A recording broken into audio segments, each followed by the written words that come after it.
سلمان عابد صاحب، آپ کو کیا لگتا ہے یہ جو پاکستان بار کونسل اور سپریم کورٹ بار کا چیف الیکشن کمشنر کو مطالبہ ہے، اس کا کچھ جواز بھی بنتا ہے؟ اور آپ کتنا خوش آئند دیکھتے ہیں معاملہ کے باقاعدہ جو کاغذات نامزدگی کا اجرا شروع کر دیا گیا ہے؟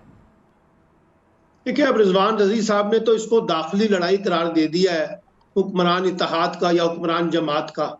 حالانکہ جو سپریم کورٹ بار ایسوسی ایشن ہوتی ہے یا پنجاب بار کونسل یا پاکستان بار کونسل، جب ان کی کوئی پریس ریلیز آتی ہے اور اس کی طرف سے باقی لوگوں کی طرف سے کوئی تردید نہ آئے تو اس کو ایک مشترکہ قرارداد سمجھا جاتا ہے یا مشترکہ اعلامیہ سمجھا جاتا ہے۔ لیکن بہرحال اب کیونکہ اس وقت بحث یہ بے معنی ہے، عادل صاحب نے بالکل ٹھیک کی ہے کہ یہ ایک پولیٹیکل سٹیٹمنٹ تو ہو سکتا ہے، لیکن یہ بنیادی طور پہ شاید الیکشن کے اوپر اس طرح سے اثر انداز نہ ہو۔ الیکشن تو ہو جائیں گے، لیکن آپ کو بھی پتا ہے، میں بار بار کہتا رہا ہوں کہ پاکستان میں بہت سی جماعتیں الیکشن نہیں چاہتی ہیں، اور اس میں مسلم لیگ نون بھی شامل ہے اور اس میں JUI بھی شامل ہے۔ ابھی ہم کل تک تو یہ گلا کر رہے تھے کہ جناب PTI والے جو ہیں وہ انتخابات کو پوسٹ پون کرنا چاہتے ہیں۔ آج احسن بون صاحب اور یہ جو اعظم نذیر تارڑ کا گروپ ہے، جب یہ چیف الیکشن کمشنر سے استعفے کا مطالبہ کر رہا ہے، چاہے وہ سیاسی بلیک میلنگ کے طور پہ کر رہا ہو، تو اس کا مطلب ہے ان کے بھی کچھ سیاسی عزائم اور سیاسی ایجنڈے ہیں۔ ایک بات۔ دوسری بات ہے کہ بڑی اچھی بات ہے، سب نے کی ہے کہ الیکشن پروسیس آگے بڑھ رہا ہے، لیکن سوال یہ ہے کہ یہ الیکشن پروسیس کیا ہے؟ اس سے کون سی جمہوریت آگے بڑھ رہی ہے اور کس قسم کا یہ الیکشن کروانے جا رہے ہیں ہم؟ آپ دیکھ لیجئے، اگر آپ کو لگتا ہے کہ یہ الیکشن ہے تو 100 بسم اللہ، اس پہ ڈھول بجائیے۔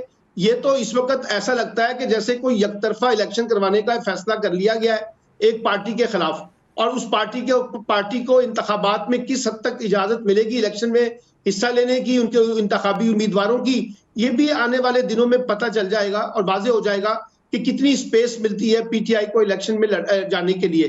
اگر الیکشن اسی طریقے سے ہونے ہیں جو آج کے دن تک کی روداد ہے، تو پھر اس الیکشن کے اوپر تو پھر آپ بس انا للہ و انا الیہ راجعون پڑھیں، کیونکہ اس کے بعد بھی نیا قرآن پیدا ہوگا۔ پاکستان کی روایت رہی ہے کہ ہر الیکشن کے بعد ایک نئی محاذرائی کا کھیل شروع ہو جاتا ہے، لوگ انتخابات کے نتائج کو تسلیم نہیں کرتے ہیں۔ اور یہ جو ہمارے ہاں الیکشن کمیشن ہے، ابھی امتیاز عالم صاحب کہہ رہے تھے، لیکن اس الیکشن کمیشن کا ذرا کردار تو دیکھیے پچھلے کچھ عرصے میں کس طریقے سے الیکشن کمیشن نے بیہیو کیا ہے اور کس طریقے سے وہ نظام کو چلانے کی کوشش کر رہا ہے۔ ایون انٹرا پارٹی الیکشن کو بھی جس طرح سے انہوں نے بنیاد بنایا ہے، تو لگتا یہ ہے کہ الیکشن کمیشن کا بھی اپنا ایک سیاسی ایجنڈا ہے۔ تو اس وقت تو باقاعدہ ٹارگیٹڈ جو ہے وہ ایک جماعت کو ٹارگٹ کر کے الیکشن کے عمل سے باہر نکالنے کی جو کوشش کی جا رہی ہے، اس کے نتائج تو کوئی اچھے نہیں نکلیں گے۔ ہو سکتا ہے الیکشن بھی ہو جائیں اور ہو سکتا ہے حکومت بھی بن جائے، سب کچھ ہو جائے گا، لیکن لڑائی تو پھر وہیں کی وہی رہے گی نا۔ اس سے آپ کی پولیٹیکل سٹیبلٹی اور اکنامک سٹیبلٹی کا جو سوال ہے وہ بھی کوشچن مارک رہے گا، اور کتنی مضبوط حکومت بنے گی، کس طرح کی حکومت بنائی جائے گی، یہ سارے کھیل تو ہمیں نظر آ رہے ہیں نا۔ اور یہ کون سا عوامی مینڈیٹ کی ریفلیکشن ہوگی؟ آپ بھی یہیں پر ہیں، میں بھی یہیں پر ہوں، ہم سب جانتے ہیں کتنی عوامی ریفلیکشنز آتی ہے۔ ہمارے ہاں تو پہلے سے چیزیں طے کر کے پھر الیکشن میں جایا جاتا ہے۔ اب آپ دیکھیے نا، وہ سرفراز جو بگٹی صاحب ہیں، وہ چلے گئے چیف منسٹر بننے کے لیے، اور ان کے بارے میں بعض جرنلسٹوں نے خبر بھی جاری کر دی ہے کہ وہ اگلے چیف منسٹر بلوچستان ہے۔ پتہ نہیں کہاں سے خبریں لے کے آتے ہیں، خواہشات کی بنیاد پہ ہوتی ہیں، تجزیوں کی بنیاد پہ ہوتی ہیں، کون کس کو دیتا ہے۔ یہ سارے کھیل ہمیں ظاہر کر رہے ہیں کہ پاکستان کا جو سیاسی اور جمہوری نظام ہے اور جو ہمارا الیکٹورل پولیٹیکل سسٹم ہے، اور یہ صرف یہ نہیں کہ یہ ان انتخابات میں ہو رہا ہے، ہر انتخابات میں ہمیں پہلے سے زیادہ خرابیاں دیکھنے کو ملتی ہیں۔ 2018 میں بھی خرابیاں تھیں، اب بھی خرابیاں 2013 میں بھی تھیں، اس سے پہلے بھی تھیں۔ یعنی ہم اپنے انتخابی نظام کو شفاف ہی نہیں بنا سکے۔ آپ کو یاد ہے نا 2014 میں جب دھرنا ہوا تھا تو ایک انتخابی اصلاحات کمیٹی بنی تھی 36 رکنی، اس میں PTI بھی شامل تھی۔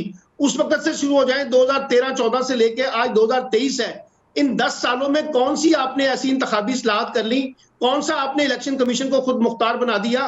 کون سی اس وقت ایسی الیکٹورل ریفارمز ہوئی ہیں جن کی بنیاد کے اوپر یہ جو ہمیں انتخابی نظام میں خرابیاں نظر آ رہی ہیں ان کو درست کیا جائے گا اور ایک شفاف الیکشن کی طرف بڑھا جائے گا؟ بدقسمتی یہ ہے کہ سیاسی جماعتیں ہوں یا کوئی اور ہو، سب نے اپنی اپنی مرضی اور منشا کے مطابق آئین اور قانون کے ساتھ کھیلا ہے، اور اس کا نتیجہ یہ ہم دیکھ رہے ہیں کہ جس قسم کے انتخابات ہوں گے اور جس قسم کی سیاست اور جمہوریت کا نظام یہاں چلانے کی کوشش کی جا رہی ہے۔ چلیں، یہ تو یہی رائے ہے سب کی کہ ایسا تو ہوتا آیا ہے اور شاید آگے بھی ہوتا چلا جائے گا، لیکن فی الحال یہ بات بڑی خوش آئند ہے کہ کاغذات نامزدگی کا جو اجرا ہے وہ شروع کر دیا گیا ہے۔